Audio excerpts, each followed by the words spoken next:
Assalamualaikum warahmatullahi wabarakatuh. Anak-anakku sekalian, bagaimana kabarnya hari ini? Baik ya? Alhamdulillah. Kalau memang baik, sehat, jangan lupa untuk senantiasa bersyukur kepada Allah Subhanahu wa Ta'ala. Bersyukur bisa dengan mengucapkan Alhamdulillahirabbil alamin dan melaksanakan segala perintahnya sebagai bentuk, sebagai wujud terima kasih kita kepada Allah Subhanahu wa Ta'ala. Karena Allah lah yang memberi kita kesehatan, memberi kita kemampuan, kesempatan, sehingga alhamdulillah pada kesempatan kali ini kita masih bisa untuk bersama-sama belajar bersama di Pendidikan Agama Islam dan Budi Pekerti kelas 3. Dan sebelum pembelajaran kita mulai, mari bersama-sama kita membaca doa sebelum belajar. Bismillahirrahmanirrahim. Rabbi zidni ilma warzuqni fahma. Amin ya rabbal alamin. Baik anak-anakku, untuk pertemuan kali ini kita masuk di pelajaran ketiga, yaitu dengan tema meyakini Allah Maha Esa dan Maha Pemberi. Anak-anakku, tahukah kalian apa arti Allah Maha Esa? Ya, nanti akan kita pelajari bersama pada kesempatan kali ini tentang arti Allah Maha Esa dan Allah Maha Pemberi. Dan sebagai tujuan pembelajaran pada kesempatan kali ini adalah harapannya anak-anakku mampu meyakini bahwa Allah Maha Esa dan Maha Pemberi.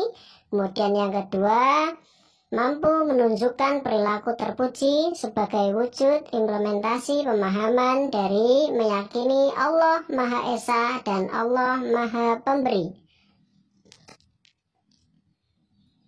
Kita masuk di pelajaran kali ini tentang meyakini Allah Maha Esa dan Allah Maha Pemberi. Tuhanku adalah Allah yang Maha Esa. Allah hanya satu dan tidak ada Tuhan selain Allah.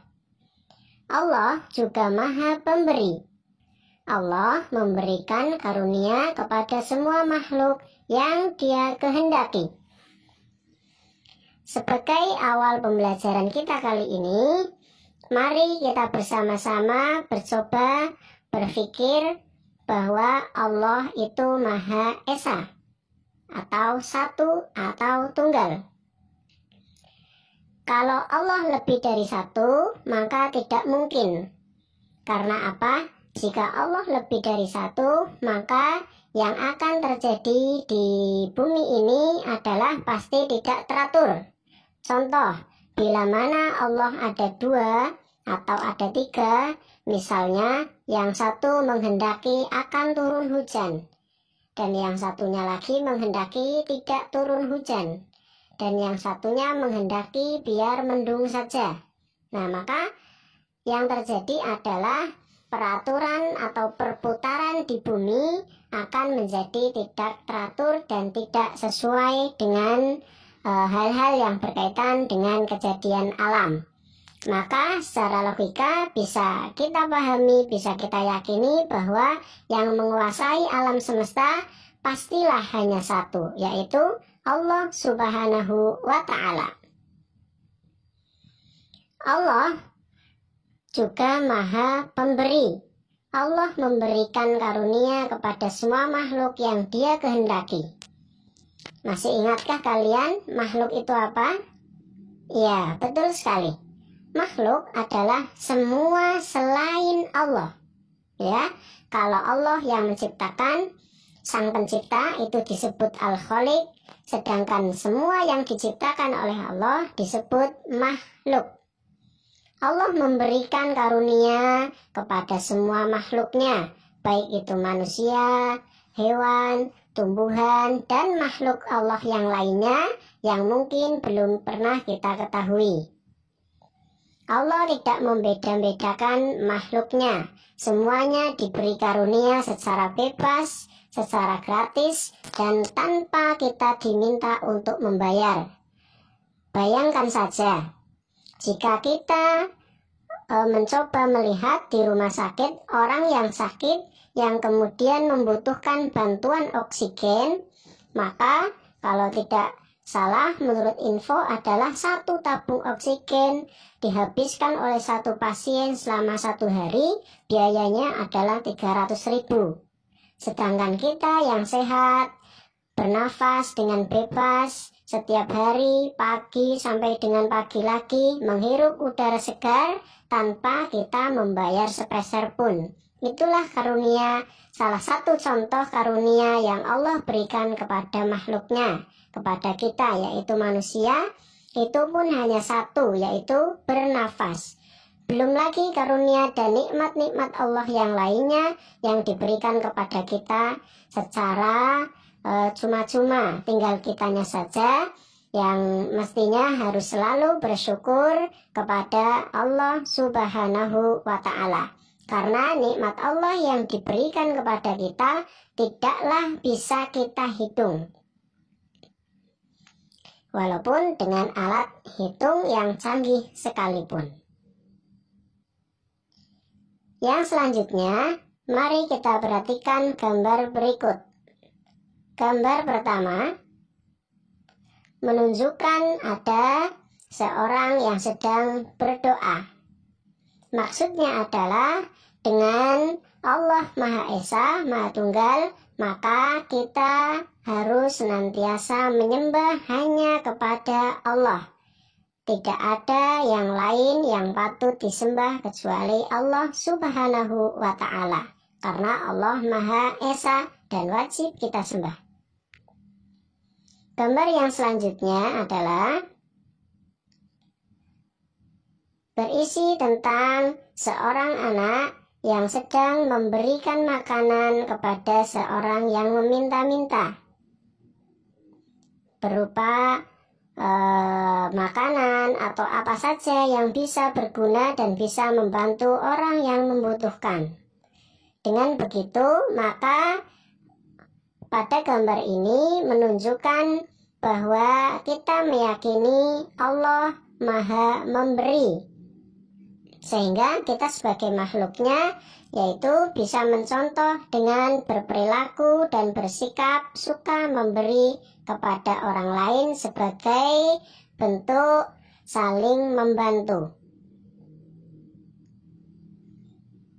Dan gambar yang ketiga adalah sama dengan gambar yang pertama, yaitu orang yang sedang beribadah, sedang sujud, sedang sholat sebagai bentuk penghambaan kepada Allah Subhanahu wa Ta'ala, karena meyakini bahwa Allah lah yang Maha Esa dan yang wajib kita sembah.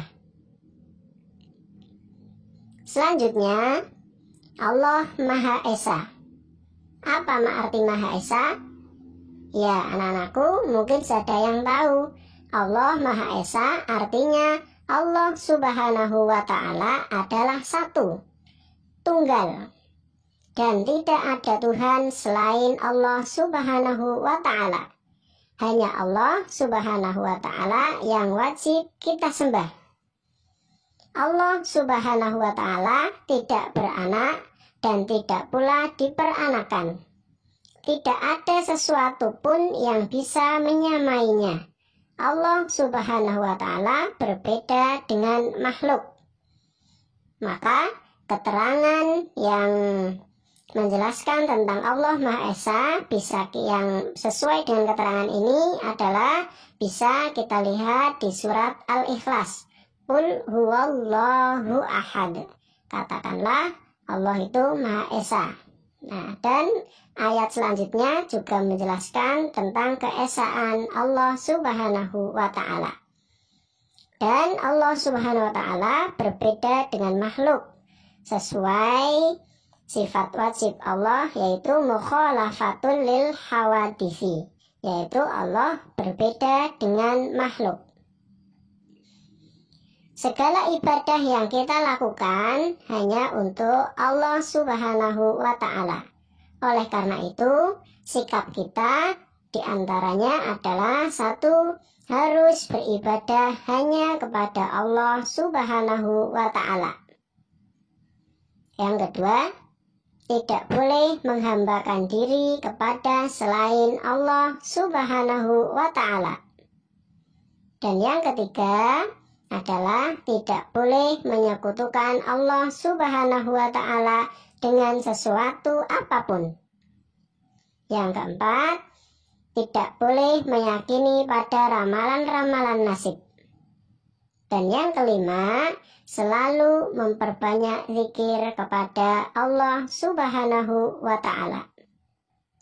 Maka sikap kita adalah kita harus percaya bahwa Allah Subhanahu wa Ta'ala hanya satu dan hanya kepada Allah Subhanahu wa Ta'ala kita beribadah. Nah, ini ada lagu tentang Allah Maha Esa dengan nada lagu Nenek Moyangku Seorang Pelaut. Mari dengarkan musiknya yang bisa menirukan, tapi liriknya diganti dengan seperti ini ya. Kita dengarkan bersama-sama.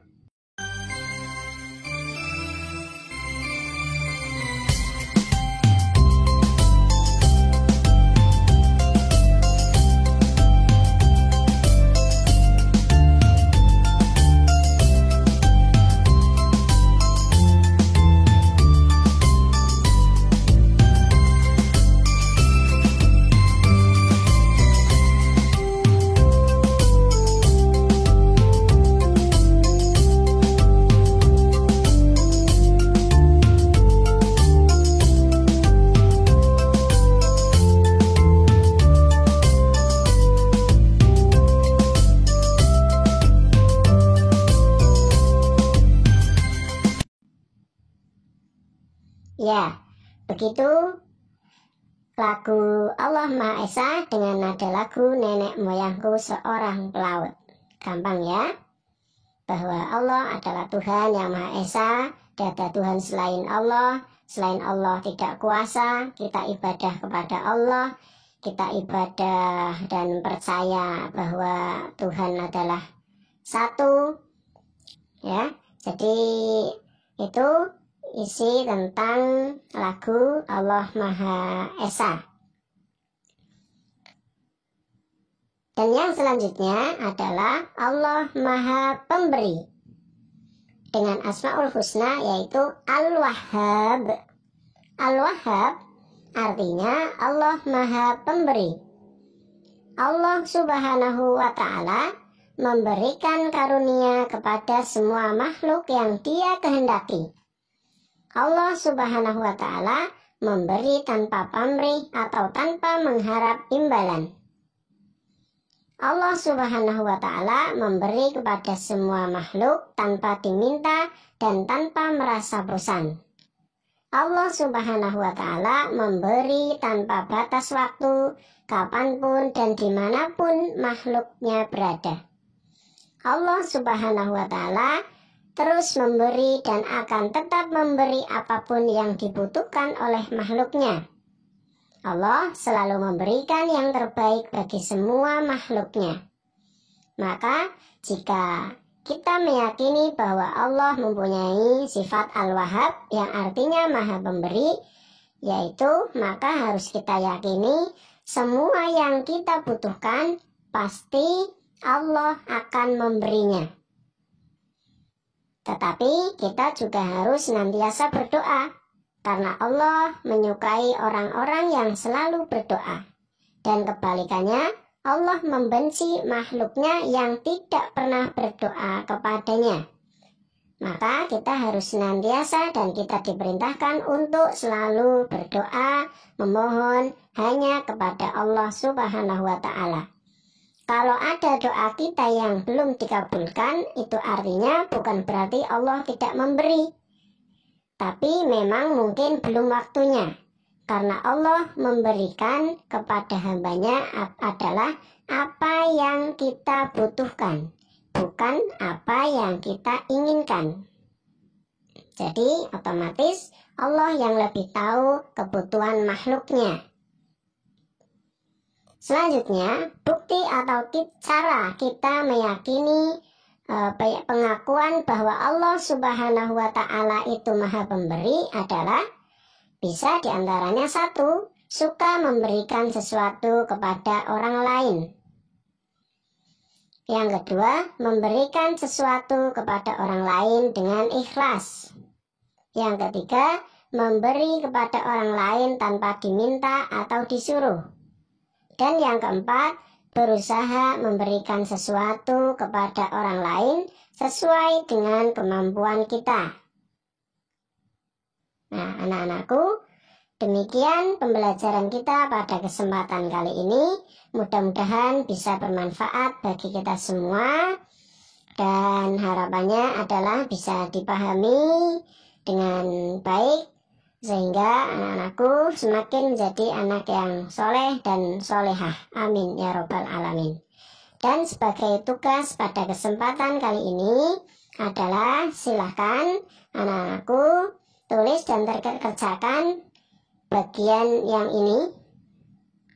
Ya, ditulis seperti ini. Kemudian dibuat garis penghubung. Itu contohnya nomor 1, Al-Wahhab. Al-Wahhab, maka yang sesuai adalah Allah Maha Pemberi. Nah, yang kedua, niat memberi sesuatu. Maka yang lebih sesuai dengan yang mana? Dibuat garis penghubung seperti nomor 1. Seperti itu, dibuat seperti ini ya, ditulis di buku catatan PAI masing-masing. Nanti kalau sudah selesai, hasilnya dipoto dan dikirimkan ke WA grup PAI kelas 3 AP. Ya, kami tunggu hari ini sampai dengan batas waktunya nanti malam jam 21.00 atau jam 9 malam. Ya, dikerjakan dengan baik dan dengan sungguh-sungguh. Dan sebelum mengerjakan, jangan lupa untuk berdoa, memohon kepada Allah. Mudah-mudahan apa yang kita pelajari hari ini bisa membawa manfaat bagi kita semua dan hasilnya baik sesuai apa yang kita harapkan. Begitu, kurang lebihnya mohon maaf. Sampai bertemu di pembelajaran selanjutnya. Terima kasih.